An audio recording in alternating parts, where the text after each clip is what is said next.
What's up, everybody? Welcome back to another episode of Rams Brothers. I'm your host, Dean, and I'm joined, as always, by my brother and the other great host of this show, Nick. And Nick, the Rams got the Cardinals this weekend, coming off of an overtime loss to the Lions. Lions home opener. Rams looking for their first win. But first and most importantly, how are you, my good brother? I'm good. I hate that we have to wait 3 weeks to play at SoFi, and then it's Rams San Francisco as our home opener. That's disgusting. Quite annoying. Yeah, I'm doing good, man. All the Halloween stuff is out a little early, but I don't think it matters because I'm just ready for the season. Nick's got his pumpkin mug. I am not prepared for Halloween whatsoever because we're still a month and a half out. But if you celebrate it now, do whatever you got to do, as long as you're in the football spirit. Because I do feel like Halloween is football. Football is football. Yep. Before we jump into this episode, I want to remind everybody to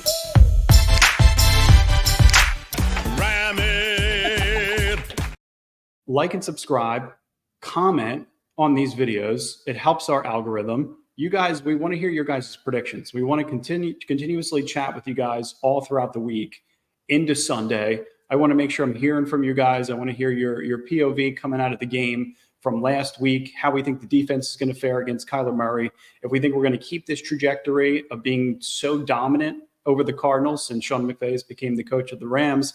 I want to hear from you guys constantly. So make sure to jump in on the comments, give us your feedback, give us your thoughts, and make sure to follow us on X because we give real-time updates all the time, all day on X. And also, I want to make sure to remind everybody that this episode is brought to you guys by Autograph. Make sure to scan this QR code. It'll help you download the app. You'll be prompted to download the app and then punch in our referral code. It's B1B3F930. It's where real fans get unreal rewards. I'm sure you guys have heard this spiel from me before, but you could apply all of your rewards just from consuming Ram content to tickets and merchandise and a lot of other cool offerings that are available through Autograph. And now Autograph has all major sports available within the app. So if you want to follow more than just football, you want to follow your favorite baseball team, basketball team, hockey team, whatever you want to do, Autograph's got it for you guys. So again, like and subscribe and make sure to get in on Autograph. All right. This episode is going to be fun, I think, right? Because you came out of the Lions overtime loss and you're thinking to yourself, all right, there's a lot of good things you can hang your hat on, but there's no such thing as moral victories, right? None of that stuff counts. And you could only be close in what? Hand grenades and what's the saying? Horseshoes and hand grenades. Thank you, Nick. See, that's why we're a great team. And that's why I think some of this stuff from week to week it's a little bit difficult, right? Because like you're trying to figure out why is the line shifting? Why are the Rams underdogs going into a home game against the Arizona Cardinals? And a lot of it is just based around injury, right? Like we saw the injury report as of recent. Rams moves recently. Steve Avila and Joe Noteboom plus Puka Nacua all are being sent to the injured reserve. There's been news that Puka Nacua could be out for more than 4 weeks, potentially 5, potentially 6 weeks. It's a minimum of 4 games on the IR. They signed Jaron Christian Sr., and they also signed Dylan McMahon to the active roster. So Dylan McMahon was a practice squad member of the Eagles. They released him. He didn't make the active roster. Rams signed both of these guys to their active roster to help inside and outside. They also signed Ty Nsekhe, who a lot of people remember from 2020 or 2022 rather, to help on the left side. And they also signed cornerback Akella Witherspoon to the practice squad with a veteran designation. So they'll take a little bit of time to ramp him up, get him into game shape, and then you'll potentially see him sooner than later if Kobe Durant or even Trey White and Darius Williams are a little bit banged up. We know Darius Williams is coming back from an injury. And also shout out Jake Jake had the breaking news on Akella Witherspoon, who's been really close with that camp. He's been digging through information to try and find it. So Akella Witherspoon is back with the Rams. So it's never a quiet week in Rams world. That's just the last 3 days. And as you prepare for the Cardinals, the line changes. This is why things are moving. They have to be making moves because they're losing people on the depth chart. They're in a position where the league is not slowing down in any instant. I mean, this is a divisional game where you have to a team that you've had your thumb over for years that you have to continue to assert your dominance on and win. Because I mean, losing to the Lions, who may be the top class of the NFC, is one thing. Losing to Arizona, who's 0-1 and in your division, would be a whole, and then next week going right into San Francisco, where historically we're under their thumb. That's a whole different terrible scenario that I don't even really want to think about. And I don't really think we have to think about, just because of what we saw from Arizona last week. And then, I mean, if you want to talk about the line movement, go for it, because, yeah, I mean, it's shocking. I think the Rams should have opened up as favorites, and they opened up, what, +2.5? No, they opened up as favorites. Yeah, the line they were originally 1.5-point favorites, and then the line shifted over the past couple of days based on some of the news. So we saw the injury report. The Rams are now 1.5-point underdogs, and the good news is that Sean McVay is 13-2 against Arizona. So Nick, to your point, this includes the playoffs. Since becoming the Rams' head coach, Sean McVay has been dominant. We all remember him saying Cliff Kingsbury ain't got shit on us. Now it's Jonathan Gannon, who's the head coach, who did some really unorthodox things defensively against the Buffalo Bills. And it seems like the game plan for Kyler Murray is just escapability. This is what the injury report looks like, though. So Davis Allen didn't participate in practice. Kevin Dotson's banged up. Colby Parkinson, all three of those guys did not participate in the most recent practice. Havenstein's been limited, and also Christian Roseboom. So if you get Havenstein back, I think the offensive line looks a lot better than it did last week. But also, you lost Steve Abula. If Kevin Dotson can't go, you're going to be shaky. And it seems like the only starter amongst this entire list, right? These are all the guys that we were expecting to be Matthew Stafford's saving grace this season. Alaric Jackson's going to be out until week 3 against the San Francisco 49ers. Jonah Jackson is healthy, so you'll see him. Steve Avila is going to go on the IR. Kevin Dotson's banged up. You might not see him. So you might have 2 of 5 starters in terms of the offensive line. But if you go and watch Brian Baldinger's video as of recent, he's so specific about the way that the Rams like to handle business. Like, they always have a plan. They're always prepared. It's Sean McVay's mantra. It's Matthew Stafford's ability to adjust things at the line of scrimmage. And look at Cooper Kupp. 31-year-old Cooper Kupp looks like he's 28 again and is ready to have another Triple Crown season. So you could at least kind of hang your hat on the fact that they're going to be prepared for this game. They know how to beat the Arizona Cardinals. It's just a matter of doing so.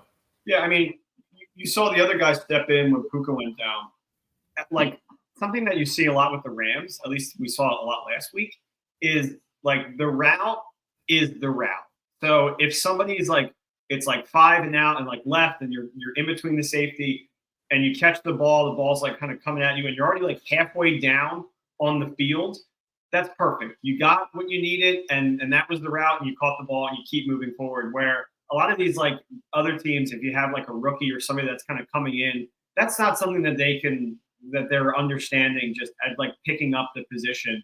I think they're going to be going out there trying to get like maybe some more yak after the catch, but that's the only place really that ball can be thrown in that moment. And they're like, you're right. It's just an overall understanding, being prepped for anything team, that I think McVay got so burnt in that 2018 Super Bowl that he is now just the most prepared coach in the league now that Belichick is out, in my opinion. Yeah, and I still think they have things in their back pocket, like being able to run 12 and 13 personnel. So again, multiple tight ends on the field, again, 3 tight ends on the field, extra pass protection. You saw that a little bit from Colby Parkinson. You saw a little bit of Chip, right? Some running backs in the backfield being able to help pass protect when Matthew Stafford's in shotgun or Matthew Stafford's in the pistol. So I still think they're going to be able to get creative if the Cardinals are able to get pressure. But like I mentioned, Jonathan Gannon did some really unorthodox things. They were in cover 0 17% of the game, which is pure man coverage with no deep defender. And they were in cover 1 for 13% of the game, which is just 1 deep safety. And also shout out Brett Coleman, who does a great job on YouTube. The Cardinals edge rushers only generated 3.5% pressure rate last week. And I'll be honest, I'm not sure I've ever seen an NFL team do that before. Like, it's extraordinarily low. So like the blitz rate, I was just looking at the numbers for Josh Allen, 90.5 PFF grade against the blitz, number 1. 7 of 9, 121 yards, and 3 total touchdowns, all ranked first. So the Cardinals do some unorthodox things.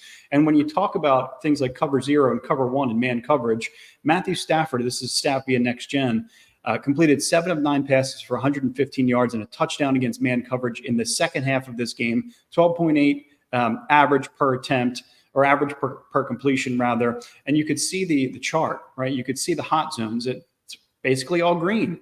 Like in the first half, Matthew Stafford only completed 7 of 14 passes against the Lions for 41 yards in the pick in the red zone. But then he managed to double his drop back success rate versus man coverage from the first half, 33%, all the way up to 66%. So I just think it's going to be the Matthew Stafford and Cooper Kupp show all over again. But you still have some talent in guys like Jordan Whittington, guys like Tyler Johnson, Demarcus Robinson, and even Tutu Atwell. Mm-hmm. Yeah. I mean, I feel like we're going to see a lot of DeMarcus in this game too, because I think if you're the Cardinals, you're going to focus in on the fact that Puka is out and Cooper Kupp was, part of the reason why the Rams were able to surge back and win that game, or come back and almost win that game against the Lions, because he was fantastic last week.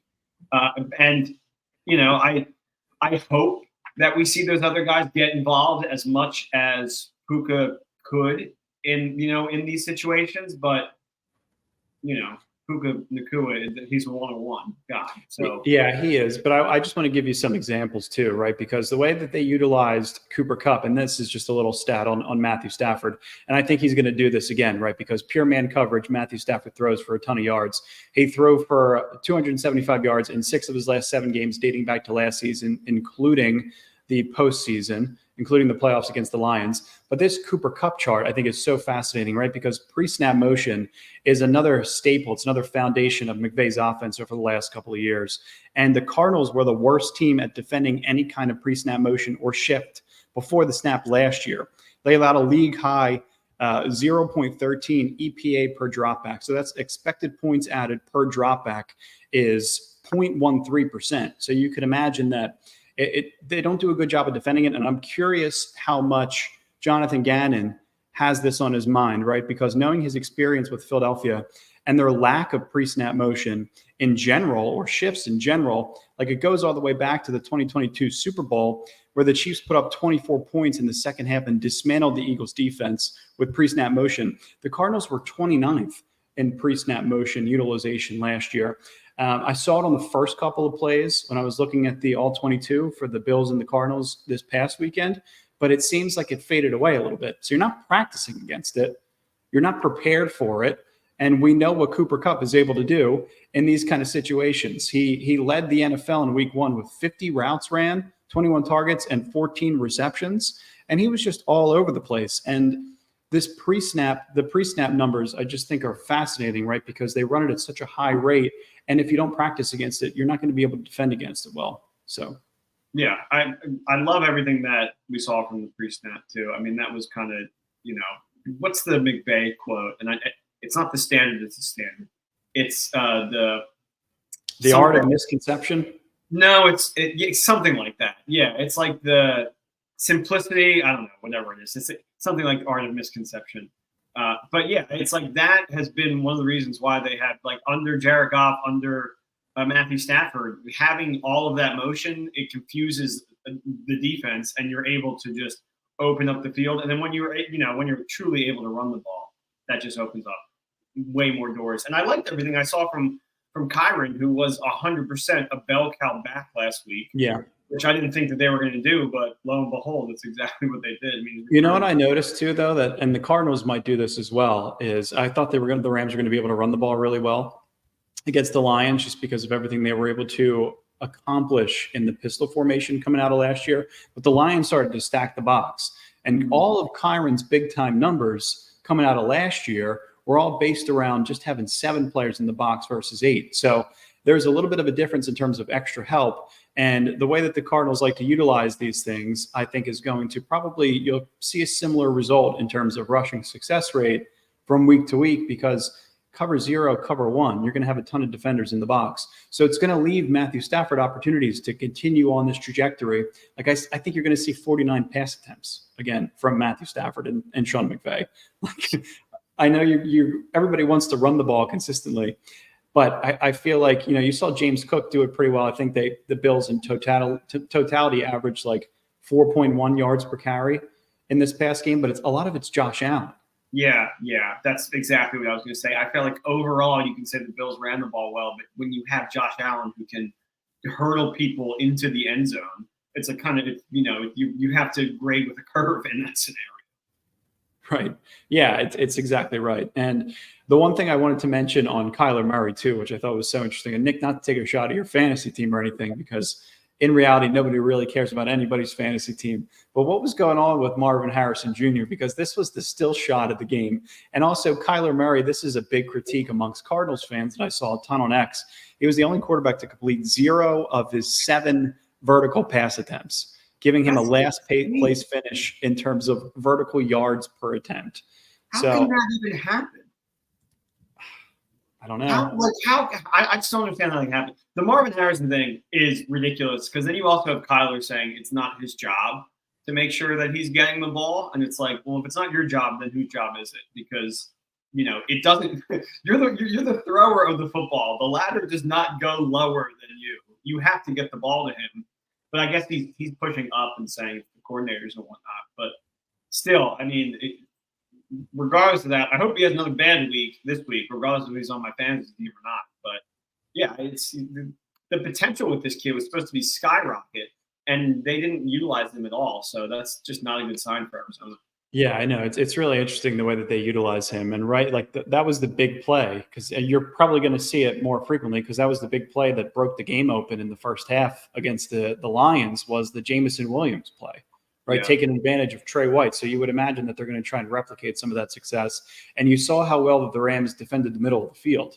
Like you saw Amon-Ra St. Brown. You see the utilization of 3 safeties, especially in dime looks. Like you see – from a nickel perspective, you'll see Cam Crow and Quentin Lake as an extra safety on the field. And I think they've done a really good job to be able to clog up the middle with some of their safety utilization, because that's where a lot of their true talent is. So like the Greg Dortch type players and the Michael Wilson type players may not get a lot of production. You might have to see a little bit more from Marvin Harrison Jr., but I feel like this is where they match up well, because the Rams they've done a good job at being able to defend in these kind of circumstances. And Kyler, outside of the Jameson Williams play, and Kyler Murray is not able to complete vertical passes from a consistent standpoint. So, it might work in favor of the Rams, I would imagine.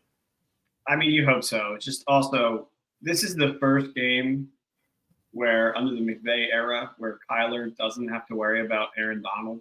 I mean, outside of injuries. I'm sure they played him when Donald was hurt or banged up.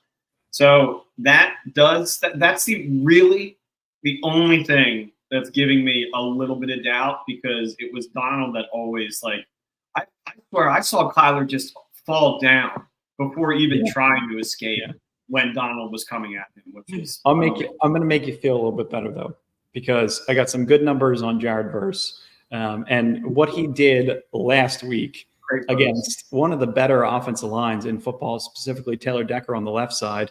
And we know that the Rams are trying to replace, through a pass rush by committee, Aaron Donald. But in his NFL debut, Jared Verse generated 6 pressures and 1 sack on just 23 pass rushes, which is a 26.1% pressure rate. And Verse's 26.1% pressure rate is the 4th highest amongst any rookie in week 1 since 2018, trailing only Nick Bosa, Byron Young, our own Byron Young, and Will Anderson, who won the Defensive Rookie of the Year last year. So we're definitely in a good spot in terms of our young pass rushing core.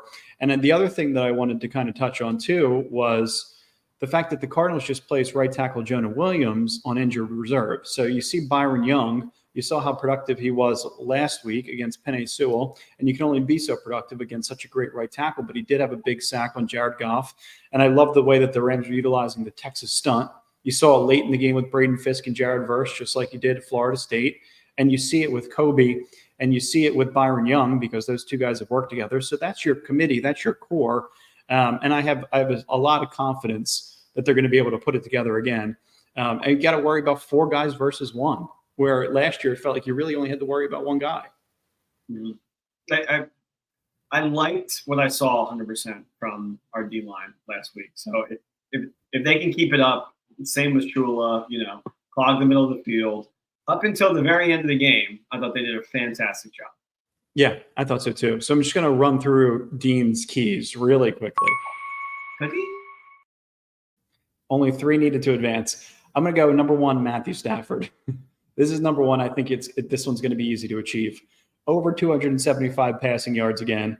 Be able to replicate some of the successes that you had last week, especially in the second half, and avoid a red zone turnover.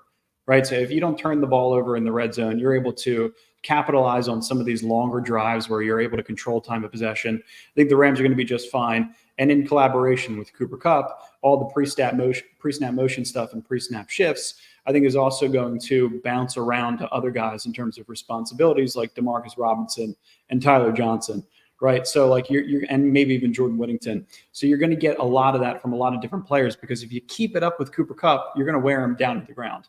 My second one is Jared Verse and the Rams' front four. And it's exactly what we just talked about, being able to generate pressure consistently, capitalizing on the Texas stunts, being able to get guys in Kyler Murray's face, force him out of the pocket, force his timing to be poor. And I think the Rams are going to be just fine. And the last one, special teams. We saw what the Cardinals did late in that game against the Bills. They returned a kick. It was DJ Dallas. It was the only reason why they were still in that game. If you could just mitigate any kind of special team mistakes, Josh Carty, be 2 for 2 again, be 3 for 3 again. Ethan Evans, a lot of great punts. Coverage was solid. You can replicate just not making mistakes again. I think the Rams are going to be in a just fine of a spot. Yeah, I mean, the Cardinals were completely figured out in the second half of that game. The special teams were the only reason they were able to come back and have somewhat of a push. And it didn't even matter in the long run. But yeah, I mean, our special teams, it's going to sound crazy, but that as a Nick and not a Dean, I'm going to push that all the way up to number one, because I think that is, if you fall there, especially after the Cardinals had a punt return, that will really kick you in the ass. Yep, I think that's fair. I do. Yeah, because I mean, you could have a 14-point lead going into the fourth quarter of this game, but if the team returns a kick in this new kickoff format, and then they get a 3-and-out, they force a 3-and-out, then they get the ball back, then the pressure's back on you. So you're totally right. I think special teams is so important. It is every week. And then the health of Matthew Stafford too, and the front being able to generate pressure. I think we're going to be just fine in this game. Cover the spread. Hopefully, Dan Campbell had an amazing quote about Stafford last week. Sure.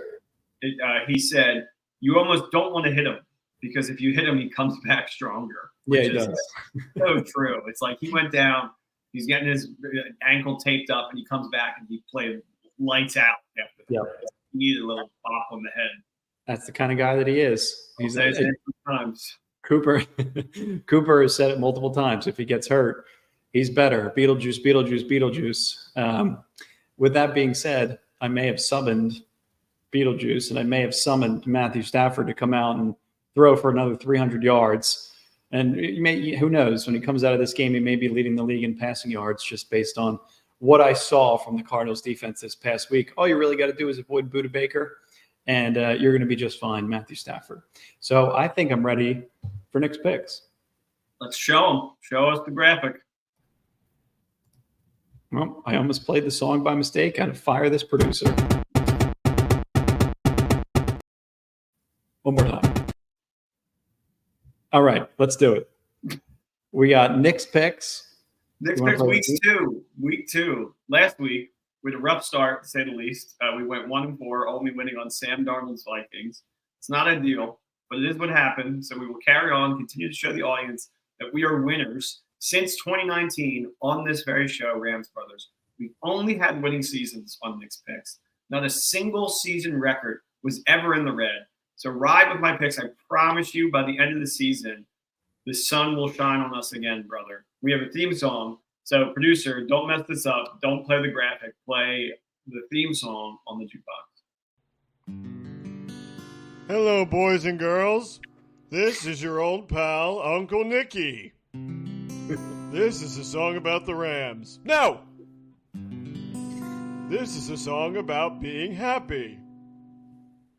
Because you took Nick's picks.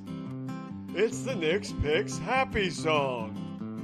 Happy, happy, joy, joy, happy, happy, joy, joy, happy, happy, joy, joy. We're going to get a copyright strike for this? No. It's a character. I don't think you're happy enough. That's it. Good stuff. Good stuff. I don't know where that ranks amongst all of the theme songs. I'm going to put that below the last one because I really like the last one, but that's okay. It's so hard, man, to come up with. Like I went through all you Gilmore Girls, Friends, Arrested Development, Community. I went through all the best shows. So it's hard to really find them anymore, but whatever. Let's talk about gambling. Let's do it. I'm ready. Okay, so on the document it says Saints at Saints, but that's not possible. It's Saints at Cowboys. So this Saints team, they're kind of looking good, right? Or was this just because they played the scummy Panthers? Truly, I am sure that Dean is right. It has 100% to do with playing against the Panthers. I am sure the Cowboys are the same team from last year, for better or worse. No matter how strong the defense that they face, they come these early months of football and they just stunt on these like mediocre to bad teams. They always blow them out.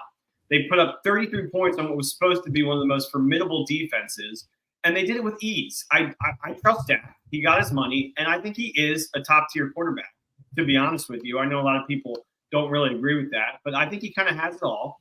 And I trust Dak so much more than I trust Derek Carr to mess things up against this Cowboys top-tier defense. Give me Cowboys -6, and then also give me Derek Carr over 0.5 interceptions. I think the Cowboys take it easily. I think the Saints come back to earth. I think it's 28-27 Cowboys. Good bet. I think that's totally fair. I don't know about all the Dak conversation. Hey, I love Dak as a person. I just don't think he's a top 5 quarterback. But no, I don't think he's top 5. I would put him in like top 13. No, I know, but he could go win an NFC championship this year, or even get to the NFC championship. He'll be praised forever by Dallas Cowboys fans, and he'll be right up in there in that conversation. So they got to get on a roll. It seems like the regular season means absolutely nothing for the Dallas Cowboys since 1994. Just so unfortunate. Yeah, but just ride that regular season because they always do well. So that's what we continue to do. Good call. I like it. Rams at Cardinals. I came up with this whole thing before, so Dean, just play along. The Rams are kings of the Cardinals. Since McVay era, we have owned them. We talked about it on the pod. I actually did a little research. Ready for this one, Dean? Sean McVay joined the Rams in 2017. We played the Cardinals 15 times. We like to guess what our record is against them. 13-2. 13-2. Can you believe it? He guessed it right. We've only lost twice. Think about that. The one time that we faced them in the playoffs, we dominated them so bad. The Rock and Eli Manning are crying on live television because of it. They had to do an entire reset on a year they were supposed to win the division and be the number 1 seed. Brutal, absolutely brutal. Nothing tells me that this game's going to be close outside of our injuries. But the Rams really held strong last week, despite the constant drop of offensive linemen and the loss of Puka. It's funny, in our fantasy league, me and Dean, he picked up DeMarcus Robinson. I picked up Whittington. We were ready to feast. I think the Rams are going to be ready to feast. If you lose this game, you're in a really bad situation going into next week. So give me Rams money line and another Cardinals crush. I'm going to take 30-13 Rams win. Okay, so Rams win outright 30-13 and cover the 1.5 point spread.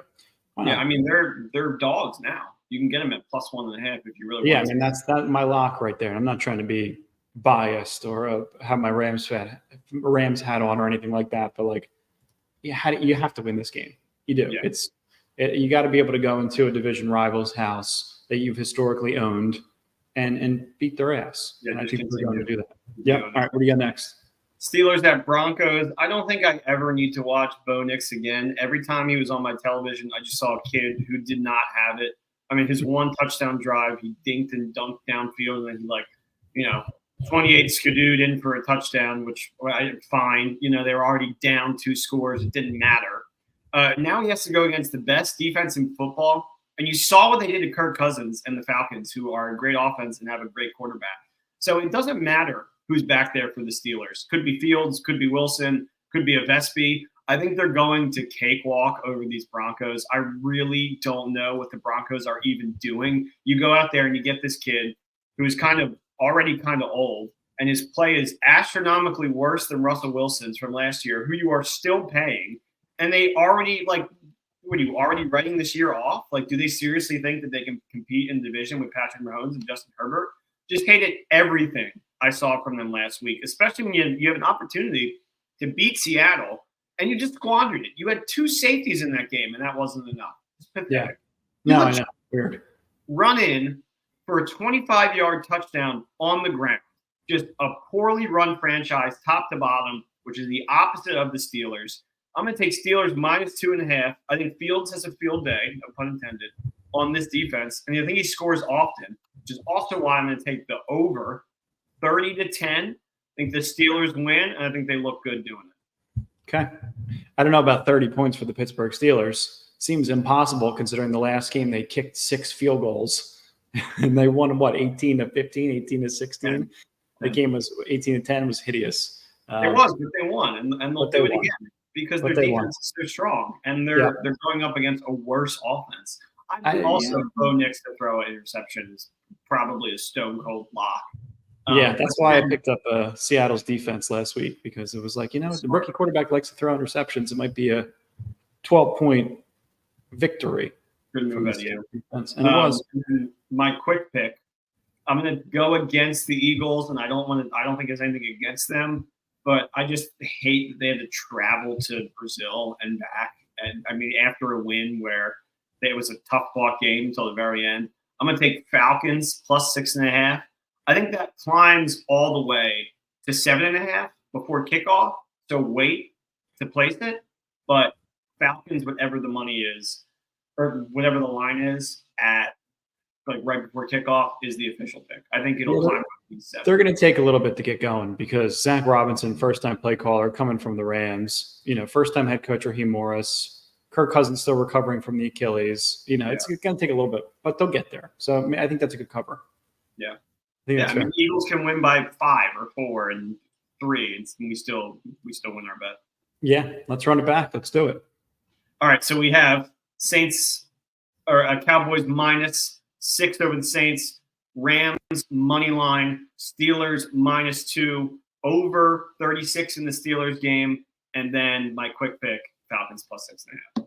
I love it. I think I might throw some money down, maybe a little bit of a parlay. I don't know. I don't know what I'm going to do. I know I'm betting on the Rams. That's for sure. My Rams bet is already in. I took it when I saw that they were underdogs, and I was just like, this is Looney Tunes land. Why not? I agree. I think we're in a good spot. We appreciate you guys. Thank you for listening. Nick's Picks is back strong. We got Dean's Keys back in place. We got everything you guys need in terms of the Rams covered on this podcast. So make sure that you guys like and subscribe. Join the movement, comment. We appreciate you guys. And as always, comment because we read every comment. So we're going to be looking. So just comment and I'll be there. Say something funny and I'll like the comment. We'll talk to you guys Sunday. Peace.